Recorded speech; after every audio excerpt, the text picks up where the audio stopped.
Do you know the key differences between the artists that are making a living with their music right now and the artists who are still struggling? Well, in today's video, I'm going to be sharing with you the 3 keys to becoming more like the artists who are thriving in today's new modern landscape versus those who are struggling, okay? So here's what we need to understand. A lot of this is going to come from a change in how we approach things, okay? Just to kind of kick things off, we have to change our approach to model those who have actually done more than us. We have to be humble and look at the artists around us that have actually seen the success that we want to see. We have to look at the artists who we may be jealous of deep down. If we're really honest with ourselves, we see them getting the attention we wish we were getting. And we sit there and we go, wait a second, they're doing something that I'm not doing. And if I can figure out what they're doing versus what I'm doing, I can start to see similar results. Now, again, no one's ever going to have one-to-one perfect results. You may have not as much results, but still an improvement. You may have equal results, or you may get better, right? It's all individual dependent, right? But the main thing that we need to learn is that the only step to get closer to where we want to go is to start modeling what has been successful. And so I'm going to share with you the 3 models to look at for the artists who have actually been successful independently in the past decade in this new environment. So number 1, most people that are thriving right now are not hyping up their excuses. They are hyping up their potential, and they're downplaying their problems. So think about it like this. Most people hype up their problems and downplay their potential. But what we need to figure out how to do is how to hype up our potential and downplay our problems. Because if you look at the people who are actually successful, you'll look at them in interviews and people will be like, wow, you came from so much, you came from so much. And they'll be like, I just tried to, they try to downplay it. They sort of look down and try not to be like, yeah, I came from a terrible background, but look, here I am. People are typically humble about that kind of thing, right? They're like, no, I just, I know I came from a tough background, but luckily, perseverance and stuff, you keep it up. That is the sign of somebody who is downplaying the problems they had to overcome, and they're focusing on the potential they had to achieve what they wanted to achieve. Do you see the distinction? Whereas most artists are sitting around and they're focusing on all their problems, all of their excuses. If you go to Threads or any kind of public forum like that, you'll see how many artists are hyping up their problems. They're talking about how they can't make it because Spotify. They can't make it because Instagram is limiting their reach. They can't make it because they don't want to be on TikTok. And they can't make it because of TikTok. And they can't make it because of YouTube. There's all these different reasons that people throw out there. Oh, people just don't care about my music in my local area. Nobody supports you in your local area, which sometimes can be true, but there's a lot of times where artists just haven't dug deep enough into their market because they live in bigger cities. And so there's always a way to hype up an excuse, right, as to why something's not going well for us. But it takes a lot more courage to start focusing on your potential at the expense of your problems. So you don't get to hang on to your problems and your potential at the same time. You're going to have to sacrifice one for the other. And I think ultimately in the end, the artists who are succeeding are the ones who are deciding to focus on their potential. Now, you've probably focused on your potential when it comes to creating your art potentially. You're probably in there creating, and you finish creating a piece of music that is better than you've ever created before. And you get this feeling that rushes over you. And that feeling is you actualizing the potential that you knew deep down that you had for music, right? But the problem is artists don't apply that to any other aspect of their life most of the time. It's sad because if we applied this to our music business, right, we would start to see way more results, but we don't do that. We're always focused on our potential when it comes to our art and our music, but when it comes to our business, we're very like, oh, there's so many problems, I can't do it. Why did I sound like Kermit the Frog? Oh, you can't do it, there's so many problems out there in the music. Okay. I also started to sound like Carl Sagan at the end there a little bit. Millions of years. Okay, I'm going to stop now. Stop now, Dex. Anyway, don't focus on your problems, focus on your potential. And that's really the key aspect to this first, key to becoming more like the musicians who are thriving, which is you have to change your focus. You have to change what you're focusing on, which a lot of people are focusing on the fact that, wow, I only get paid 0.003 cents per stream. They're focusing on that as opposed to focusing on what they could be doing about it. There's a great book out there that has taught a lot of mindset principles called Rich Dad, Poor Dad. And one of the principles inside of that was how you use language about what you're trying to achieve in your life. So, for example, if I'm going to say something like, man, we don't get paid enough from these 0.003 cents per stream, so therefore we won't be successful. What you could alternatively think is, since I only get paid 0.003 cents per stream, how can I maximize that? Or how can I generate revenue outside of that?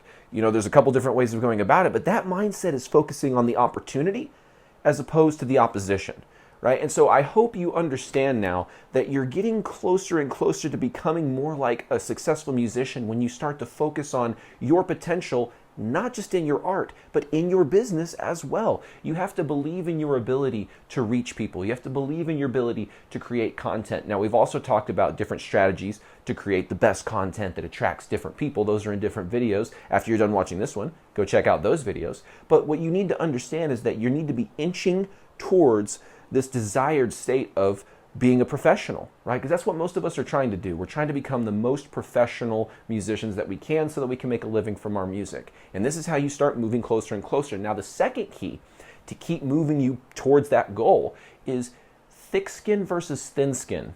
I can't tell you how many artists I've talked to that have the thinnest skin when it comes to their music. You need to be willing to take the harshest possible criticisms about your art and it not deter you or phase you at all. It's, I get messages from artists sometimes that are like, man, it's really discouraging when I see haters on there. I'm like, you have to understand the psychology profile of a hater. Someone who likes your music, even if they like, oh, that was really good, most of the time they'll like it. They have to really, really, really like you to leave a comment. But a hater only needs the tiniest amount of hatred, just the tiniest little drop in the bucket of hatred to jump into your comment section and call you the worst thing that's ever existed on the face of the earth. You have to understand the psychology profile. But the whole point is, you've created art that's gotten people to have an emotional reaction, right? So if you have more hate comments than likes by like a 5-to-1 ratio, like, you've got 20 likes, but you've got, 100 comments about you being terrible, well, that's not a good sign. But, let's say you have 25 likes and 5 comments of people saying they hate you. You got 25 likes, but you got 5 hate comments and maybe 1 or 2 like comments. You might look at the comments and go, I only got 1 or 2 like comments versus, like, no, those aren't I like your music comments. For someone to comment, they have to really like it, right? To just click the double tap, that's very low effort. So they have to like you just enough to move their fingers enough. You know what I'm saying? So it's a whole different psychology profile of a hater versus someone who actually likes your music. But a lot of artists get discouraged by that interaction and they don't have thick skin about their music. I'm telling you right now, this is one of the advantages of performing live. When I was starting out 10 years ago and we were playing in these bars where no one knew us, no one cared, and sometimes we were in the wrong place. I remember one time, we're a hard rock band, right? We play like Breaking Benjamin hard rock stuff. And we were playing in a Mexican restaurant called Tres Cantinas. They did not have a stage. They had a window that they usually have people on stools and acoustic guitars that play there. We brought a full PA, a 5-piece drum kit, 2 big 4x12 amplifiers. Like, we brought the whole kit and caboodle. And we rocked that place out. But you could tell that there were, other than the people there to see us, they were a little annoyed at how loud and rowdy their Mexican restaurant had become that evening. It was an interesting night for sure. But one of the things that's an advantage of playing live is you get to see people not only like your music, but you get to see people not like your music. I've played in San Angelo at a place called the Dead Horse Bar, and I remember we were playing on stage and we started kicking into the starting to the heavy stuff, and the girls with the martinis started going, oh, we need to get out of here. We need to get out of here immediately. And, we had to deal with the fact that there were people that were turned off by our music because it was very aggressive. It's hard rock, right? And so you develop this sort of emotionally thick skin where you can go and have a performance and enjoy your music because you believe in your music. That's a great place to be in, even with your content. Like in a performance, you're so confident in your music that you don't care if while you're on stage you accidentally trip a little bit, or you spin around in a circle and you make big, goofy smiles and you look at the crowd and go, whoa, You don't care about that when you're on stage performing, but when you're performing for your content, all of a sudden we become shy and reserved, and we don't want people to judge us, and we're like, hi, my music is here, how are you doing? We need to have that same kind of enthusiasm that you would have on stage in front of your camera at home. Now, I know it's kind of hard to garner enthusiasm for a camera. I'm doing it right now. I'm just kidding. But I know it's hard to look at a camera as like a person, right?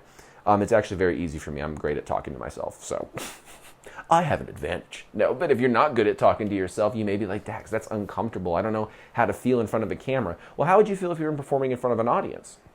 Some of you may be like, Dax, if I was performing in front of an audience, I wouldn't know what to do.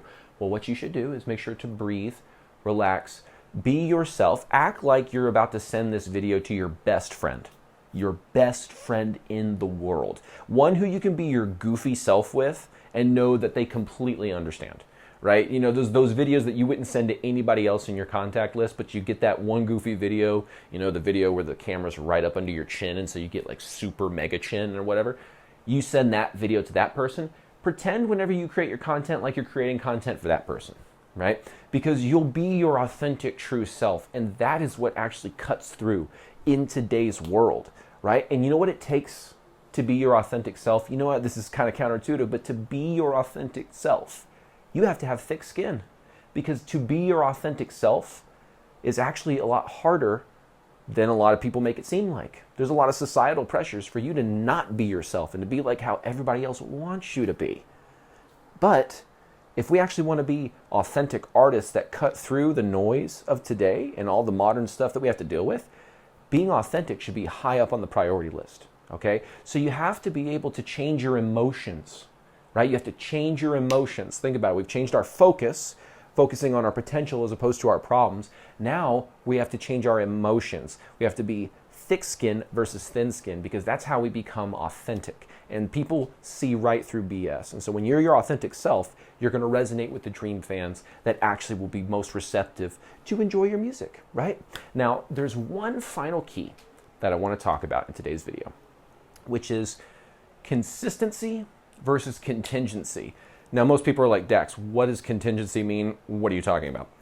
Well, here's what I mean. Most artists that are thriving right now, not only are they focusing on their potential and they have thick skin and they're not deterred by haters or obstacles, but they also are consistent in what they're doing, right? Whereas most people have contingencies. Now, what's a contingency? I remember when I started at 21 years old, I was like, I'm going to flip some real estate. I've heard it's a good way to make money. I'm going to do that. And it was a great way to make money. Marketing costs are very expensive. That's what they don't tell you about. But the whole point is, I went in there and I figured out that if I wanted to put a property under contract, people are like, Dax, it's a contract. It's legally binding. It's going to lock you in and you're going to have to commit to it. And that would freak a lot of people out that would go to invest in houses for the first time. But what I figured out from my mentors is that there's something called a contingency clause. And I would put in every single contract contingent upon financing of the buyer, which is a fancy way of saying, for any reason that I deem fit, pretty much I can back out of this contract. So there was clauses in there to protect me. So what is a contingency? A contingency is like, okay, if this, it's a backdoor out, right? It's a way to say, well, if this doesn't happen, then I'll just pop out, right? And most artists are like that with their content. Oh, I'll create a piece of content. Yeah. Oh, but then this happened? Well, then I can't back out. Because me executing content is contingent on everything being perfect so that there's no awkwardness, there's no weirdness. It's all perfect. That is my contingency before I'll ever create something. And then they end up never creating, or they create at 1/10 the volume as someone who's just consistent. They understand, like, okay, I'll figure out how to batch my content. I'll figure out how I can post 7 days a week. I'll figure out how I can post frequently and actually make content that resonates with people. They'll figure it out through trial and error. That's what I did on my TikTok. I remember for like a year straight, I only missed like probably 2 or 3 days, but basically for a year straight, I posted a short form piece of content on my TikTok every single day. And I got up to 4,000 followers at the end of that year. But I'm telling you, in the beginning, it was a lot of trial and error. Just post, learn. Oh, a red headline seems to be converting well. Start with red headlines. Okay, doom, and then you learn something else, and then you implement that, and you keep going, boom. And by that point, I had posted 300 videos. Now when I post short form content, I know exactly how to post it. I know exactly how I want to do it, how to set it up the way it needs to be set up. And I'm still learning. I'm still growing. But where I was to when I started, night and day. Why? Because I was consistent in my execution. Most people are, their execution is contingent on their hair looking perfect, or maybe they have to have the perfect outfit, or the perfect lighting, or the perfect, I don't know, there's all these different scenarios where people say, I wish I could create content, but I only created it unless this thing happens. And that's what slows a lot of people down, and it gets them stuck up here thinking about their image and how they look, as opposed to what is working in their music business. But I'll tell you what you'll never do. You'll never get data about what works by not posting. Because I can tell you what works the least out of every single strategy that's out there from every music business guru ever is not posting. That is guaranteed failure. But if you keep putting content out there and it gets 10 views, 15 views, all right, we can learn something from that. Now compare that to your content. Like some of you are starting profiles at very low profile follower counts, at like 20 followers, 30 followers, 50 followers. And if you're at that position, everything's kind of relative, okay? So if you're getting videos that are getting like 20, 10. Oh, okay. 20, 100. Now we need to look at what this outlier was. How do we duplicate this? So let's say we figure out the strategies that you did here to get 100 views. Now it's 100, 150. It's like, oh, what did I do that was not good there? Okay, you figure out, don't do that next time. You do another one, 100, 500. Now you figure out what happened here. And as you're doing this, your follower count is growing, because as you figure out a piece of content, you'll get more followers from that piece of content. And then you'll try to match it, and you'll get more followers. Less followers, but they don't leave, they don't unfollow. You just get less ads, less additional follows that day. Keep going, and you see how that starts to compound. And like me, you go from 77 followers to 4,600 followers in about 360 videos or so. So I hope you guys understand that, like, you have to change your execution and your method of execution. You have to be consistent. You have to start actually figuring out what works. And I guarantee you, once you build up an audience that you figure out what works, that necessity to post every single day will start to kind of die down. You can post like 5 times a week, and stuff like that, 4 times a week, and you'll have an audience built up to where that won't be as big of a deal, right? But in the beginning stages, we have to be very, very consistent, okay? So notice here we have kind of 3 main keys. We have to focus on our potential, and we have to hype up our potential and downplay our problems, as opposed to the opposite. And by that, we have to change our focus, right? The second was we have to have thick skin versus thin skin. So we have to change our emotions, right? So think about change your focus, change your emotions. And then finally, number 3, consistency versus contingency. We have to change our execution. So think about it. We have to change 3 things: our focus, our emotions, and our execution. And if we focus on those 3 things, you'll notice that actually makes an acronym. That's FEE, right? F-E-E. Focus, emotions, execution. And if we can change those things, we start to make the sacrifices necessary to make those changes, we're going to start seeing some results. Because I'll tell you right now, every single person out there understands that success has a cost. Success has a fee. And the question is, are you willing to pay the fee? Are you willing to change the focus? Are you willing to change the emotions and the execution that you're doing right now? And so I hope this video has inspired you to start changing those things and to actually pay the fee and pay the cost of what it takes to be successful. As one of the people out there in our niche says, Dustin from Venture, he says it takes what it takes, okay? And so if you guys are willing to pay the fee and do what it takes, I guarantee that you're going to start to see some more success in your music business. So if you got some value out of today's video, make sure to hit the subscribe button, the like button, the notification bell, all that good YouTube-y stuff. I'd love to hear your thoughts in the comments as well. And if you'd like some one-on-one help executing, changing your focus, the emotion, execution specifically, then there's a link inside of the description to apply for a one-on-one coaching call. It's free, but yeah, if that's something that you're interested in, check it out. Otherwise, I will see you on another video inside of Musicians Ignite. Take care.